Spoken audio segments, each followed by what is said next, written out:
Hello বন্ধুরা, আজ আমার ভাই আমার ঘরে ঘুমাতে এসেছিলেন, কিন্তু তার উপস্থিতির কারণে আমি সেই সব কাজ করতে পারছিলাম না যা আমি সাধারণত রাতের অন্ধকারে করে থাকি।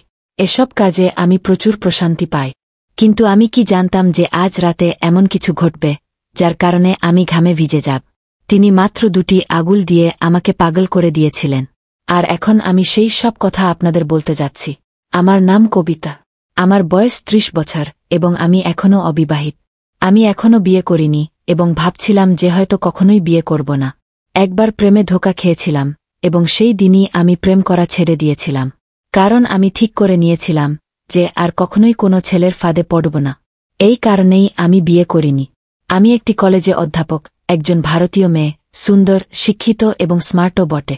আমার শরীর ও মনে আধুনিকতার ছোঁয়া লেগেছে, কিন্তু গত রাতে আমার ভাইয়ের সাথে যা ঘটেছে তারপর থেকে অনেক কিছু বদলে গেছে এবং আমার চিন্তাভাবনাও বদলে গেছে। এখন আমার মনে হচ্ছে যে যদি কোনো ভালো ছেলে পাওয়া যায় তাহলে বিয়ে করে ফেলা উচিত। গত রাতের কথা বলি। আমার ভাই, যার বয়স 40 বছর, তিনি সেনাবাহিনীতে কাজ করেন, আর আমার ভাবির মৃত্যু হয়েছে সম্প্রতি একটি বাস দুর্ঘটনা। রাতের বেলা আমরা খাবার খেয়ে কিছুক্ষণ টিভি দেখছিলাম। তারপর আমি আর ভাই ছাদে হাঁটতে গেলাম। ভাই গ্রাউন্ড ফ্লোরে ঘুমানো আর আমি ফার্স্ট ফ্লোরে। আমার পাশের ঘরে আমার ছোট ভাই ঘুমায়। রাত প্রায় 1টার দিকে আমরা দুজন নিচে নেমে এলাম। তখন ভাই আমার ঘরে এসে বললেন, কবিতা, এখনও ঘুম আসছে না, চলো গল্প করি। আমরা দুজন বিছানায় শুয়ে গল্প করতে লাগলাম।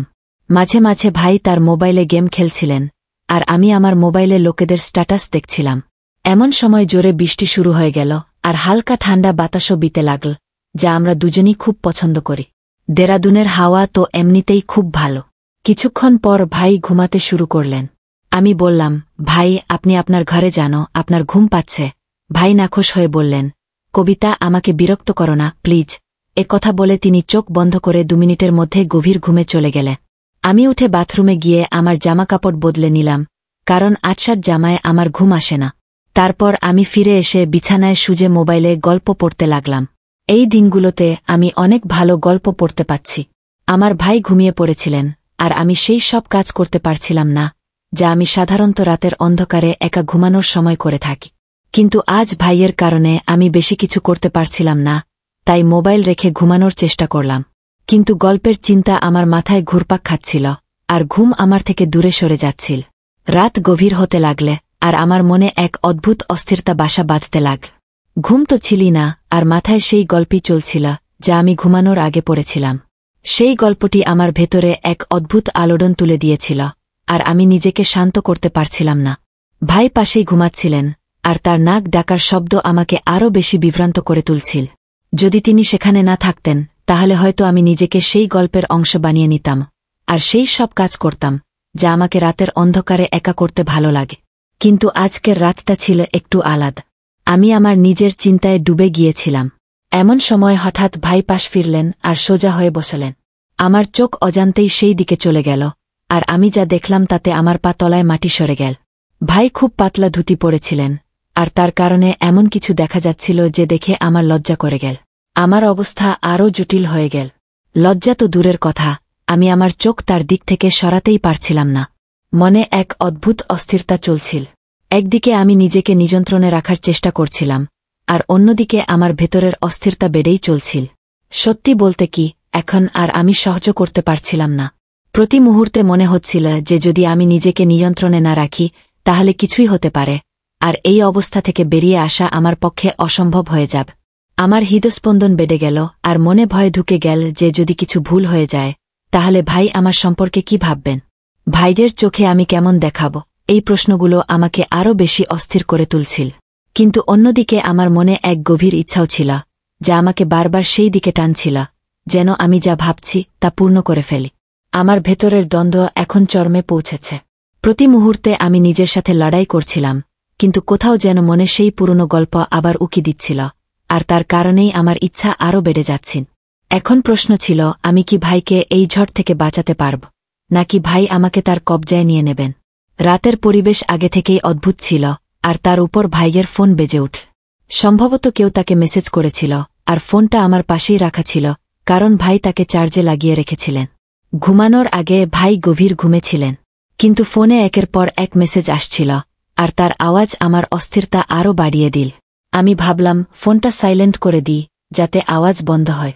কিন্তু সাথে সাথে আমার মনে প্রশ্ন জাগল, এত রাতে ভাইকে কে মেসেজ করছে? আমি ভাইয়ের ফোনের পাসওয়ার্ড জানতাম, তাই কোনো দ্বিধা না করেই তার ফোন চেক করলাম। স্ক্রিনে তাকাতেই দেখলাম ভাইয়ের গার্লফ্রেন্ড তাকে একের পর এক মেসেজ পাঠাচ্ছে। এক অদ্ভুত কৌতূহল আমাকে ঘিরে ফেল, আর আমি ভাবতে লাগলাম শেষ পর্যন্ত সেই ভিডিওটা কি নিয়ে। আমি ভাবলামও একবার দেখেই নি ভিডিওতে কি আছে। ভিডিও চালু করতেই আমার চোখ যেন থমকে গেল। আমি যা দেখছিলাম তা বুঝতেই পারছিলাম না। ভিডিওতে যা দেখানো হচ্ছিল তা আমি কখনোই ভাবতে পারিনি। একটি ভিডিও শেষ হতেই আমার মধ্যে পরের ভিডিও দেখার তীব্র ইচ্ছা জেগে উঠ।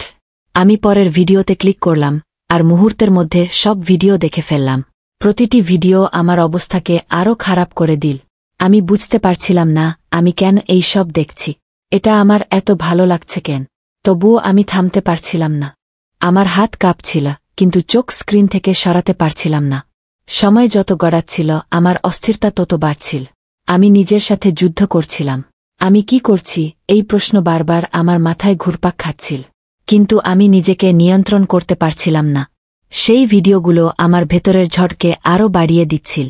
এখন আমার মধ্যে এক অদ্ভুত সাহস এসে গিয়েছিল, বা বলা যায় আমি আমার ইচ্ছার কাছে অসহায় হয়ে পড়েছিলাম। আমি সিদ্ধান্ত নিয়েছিলাম যা হবে দেখাই যাক। এখন আমি ঠিক সেই কাজটাই করতে যাচ্ছিলাম, যা আমি দীর্ঘদিন ধরে থামানোর চেষ্টা করছিলাম। আমার হাত কাঁপছিল, হৃদস্পন্দন তীব্র হয়ে উঠছিল।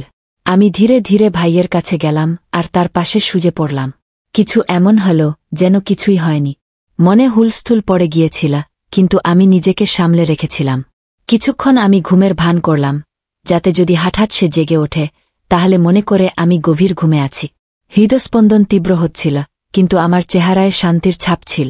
তারপর আমি ধীরে ধীরে আমার পা ভাইয়ের উপর রাখলাম, যেন ঘুমের মধ্যে অজান্তেই কিছুক্ষণ থেমে গেলাম। আর ভাই নড়াচড়ার অপেক্ষায় ছিলেন, কিন্তু কোনো নড়াচড়া হল না। সে তখনও গভীর ঘুমে ছিল। আমার পায়ের নিচে তার উষ্ণতা অনুভব করছিলাম, আর কিছু তার শরীর শান্ত ছিল, কিন্তু তার মনে আরেক গল্প চলছিল। আমার পায়ের নিচে তার আকাশ স্পষ্ট অনুভব হচ্ছিল, আর তার কড়া আওয়াজ আমার ভেতরের সব জটিলতাকে আরও বাড়িয়ে দিয়েছেন। আমার হৃদস্পন্দন তীব্র হয়ে উঠছিল, আর সেই ভয় যা আমাকে সবসময় আটকে রেখেছিল এখন স্পষ্ট হয়ে উঠছিল। এখন আমি নিজেকে নিয়ন্ত্রণ করতে পারছিলাম না। সময় যত গড়াচ্ছিল আমার ইচ্ছা তত শক্তিশালী হয়ে উঠছিল। আমি জানতাম যদি এখন নিজেকে নিয়ন্ত্রণ না করি তাহলে এমন কিছু ঘটবে যা থেকে ফিরে আসা সম্ভব হবে না। কিন্তু কিছুক্ষণের মধ্যেই আমার মন যেন যুদ্ধ করছিল, আর আমি ধীরে ধীরে আমার হৃদয়ের কাছে হেরে যাচ্ছিলাম। আমি আবার আমার পা হালকা করে সরিয়ে নিলাম, এটা বোঝার জন্য যে তার ঘুম কত গভীর। কিন্তু কোনো নড়াচড়া হল না। এখন আমার মন ঠান্ডা হচ্ছিল, আর শুধু একটা কথাই মনে ঘুরছিল। রাত আর নিস্তব্ধতা আমার ভেতরে এক ঝড় তুলে দিয়েছে। প্রতি মুহূর্তে আমার সাহস বাড়ছিল। আমি যে পদক্ষেপ নিয়েছিলাম এখন তা থেকে পিছিয়ে আসা সম্ভব ছিল না। কিন্তু তখন আমি জানতাম না যে সে ঘুমায়নি। আসলে সে গভীর ঘুমে ছিল না, বরং শুরু থেকেই ঘুমের ভান করছিল। আমার প্রতিটি পদক্ষেপ সে আগে থেকেই জানত। আমি যা অনিচ্ছাকৃতভাবে করেছিলাম তা ভাই ইচ্ছাকৃতভাবে দেখছিলেন। সম্ভবত আমাকে শাস্তি দেওয়ার জন্যই ভাই চুপচাপ শুয়েছিলেন। আমি একেবারেই জানতাম না যে তার চোখ বন্ধ থাকলেও তার মস্তিষ্ক পুরোপুরি জাগ্রত ছিল। আমার হৃদয়ে টানাপোড়েন চলছিল, কিন্তু ভাইয়ের কোনো প্রতিক্রিয়া না দেখে আমি আরও উত্তেজিত হয়ে উঠলাম। ঠিক সেই মুহূর্তে যখন আমি আরও কিছু করতে যাচ্ছিলাম তিনি হঠাৎ চোখ খুললেন। আমার হৃদস্পন্দন যেন থেমে গেল। চোখ খোলামাত্রই আমি তড়িঘড়ি চোখ বন্ধ করে ঘুমের ভান করলাম, কিন্তু আমার মুখে আতঙ্ক ও অস্থিরতা স্পষ্ট ফুটে উঠছেন। আমি বুঝতে পারছিলাম নিজেকে এক ভয়ঙ্কর ফাঁদে ফেলেছি, কিন্তু যা হতে যাচ্ছিল তার জন্য আমি মোটেও প্রস্তুত ছিলাম না। তখনই ভাই আমাকে এই অবস্থায় দেখে ফেললেন। কিছু বলার আগেই তিনি কোনো লজ্জা বা দ্বিধা ছাড়াই এগিয়ে এলেন। এরপর যা ঘটল তা আমার জন্য এক গভীর আঘাতের চেয়ে কম নয়। টানা 4 ঘণ্টা ধরে তিনি আমার সাথে এমন কিছু করলেন যা আমি কখনো ভুলতে পারব না। সেই মুহূর্তগুলো আমার পুরো বিশ্বটাকেই বদলে দিয়েছে। কিন্তু এই গল্পের শেষ এখানে নয়। ওই 4 ঘণ্টায় যা ঘটেছিল তার সম্পূর্ণ সত্যতা আমি আপনাদের পরের পর্বে বলব। যদি জানতে চান কি ঘটেছিল তবে আমার চ্যানেল সাবস্ক্রাইব করতে ভুলবেন না, যাতে এই রোমাঞ্চকর ও রহস্যময় গল্পের পরবর্তী অংশ আপনি উপভোগ করতে পারে। আমি আপনার প্রিয় বন্ধু কবিতা। আগামীকাল আবার দেখা হবে।